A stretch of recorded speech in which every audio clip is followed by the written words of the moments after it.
नमस्कार। आज हम एक बहुत ही प्यारी छोटी सी कहानी पर बात कर रहे हैं, छोटे मेंढक का बड़ा सपना। जी, और ये कहानी है एक नन्हे से अकेले मेंढक की, जो शायद अपने तालाब में थोड़ा अलग थलग सा महसूस करता था। हाँ, बिल्कुल।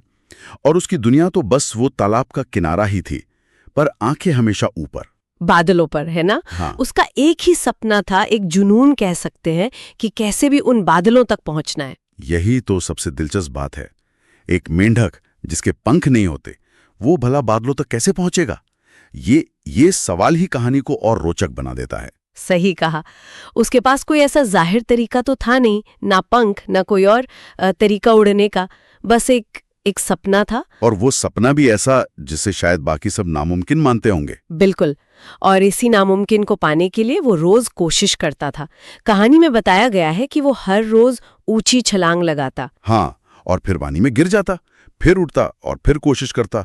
और जाहिर है जो दूसरे मेंढक थे, वो तो मजाक उड़ाते ही थे। कहते थे, भाई मेंढक हो, जमीन पर रहो, पानी में तैरो, ये उड़ने की बातें कहाँ से आ गईं? लेकिन उसने हार नहीं मानी। ये बात बहुत अहम है। दूसरों की बातों का, उनकी हंसी का उस पर असर नहीं हुआ। हाँ, ये सिर्फ जिद नहीं थी शायद, ये अपने सपने पर उसका अटूट विश्वास था। वो टिका रहा, अपनी कोशिशों में लगा रहा। और फिर कहानी में एक मोड़ आता है अचानक से। जी, एक बड़ा नाटकीय मोड़। एक दिन जोर का तूफान आ गया, बिजली कड़कने लगी और बहुत तेज बारिश शुरू हो गई। मूसलाधार बारिश। जो आमतौर पर एक मुसीबत होती है ना, हाँ। लेकिन इस मेंढक के लिए वो मुसीबत नहीं, बल्कि एक अवसर बन गई। अफसर कैसे? देखिए, इतनी तेज बारिश से क्या हुआ कि तालाब का जो पानी था वो बढ़ने लगा, तेजी से ऊपर उठने लगा। अच्छा, तो पानी का स्तर बढ़ गया। हाँ, और जैसे जैसे पानी ऊपर उठा, वो मेंढक भी तो पानी के साथ ऊपर उठता गया। अरे वाह! तो मतलब ये कि अचानक उसे एहसास हुआ कि वो वहीं पहुंच गया है जहां वो हमेशा से पहुंचना चाहता था, बादलों के बहुत नजदीक। बिना पंखों के। बिल्कुल। बिना पंखों के। ये कहानी का सबसे, आप कह सकती हैं, हैरान करने वाला हिस्सा है। उसका सपना पूरा हुआ, पर वैसे नहीं जैसे शायद उसने सोचा था। तो इसमें उसकी लगन तो थी ही, पर उस तूफान का, उस मौके का भी बहुत बड़ा हाथ रहा। सही कहा।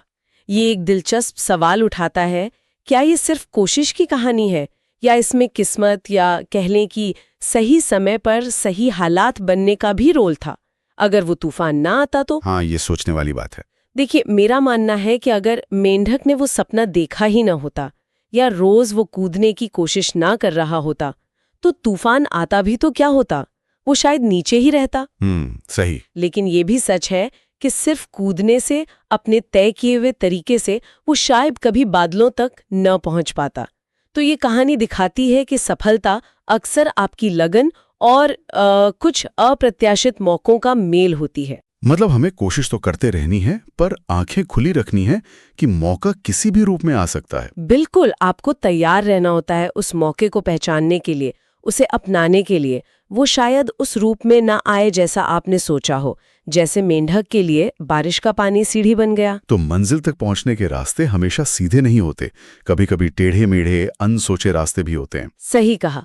और शायद वो अटूट विश्वास और लगातार कोशिश ही हमें उस मोड़ पर ला खड़ा करती है, जहां हालात या प्रकृति कह ले वो खुद हमारी मदद कर देती है, ऐसे तरीकों से जिनकी हमने कल्पना भी नहीं की होती। कहानी का अंत भी एक बहुत ही सीधे और गहरे संदेश के साथ होता है ना? जी हाँ, कभी सपने छोटे मत समझना, चाहे तुम मेंढक ही क्यों ना हो। ये याद दिलाता है कि हमारी सीमाएं शायद उतनी मायने नहीं रखती जितना हमारा नजरिया और वो कोशिश करने का जज्बा। बिल्कुल, सफलता के पंख शायद हमेशा वैसे ना दिखें जैसे हम उम्मीद करते हैं। बिल्कुल। और ये बात सोचने पर मजबूर करती है, क्या हमारी अपनी जिंदगी में भी ऐसे तूफान आते हैं, ऐसी मुश्किलें आती हैं जिन्हें हम सिर्फ परेशानी समझते हैं?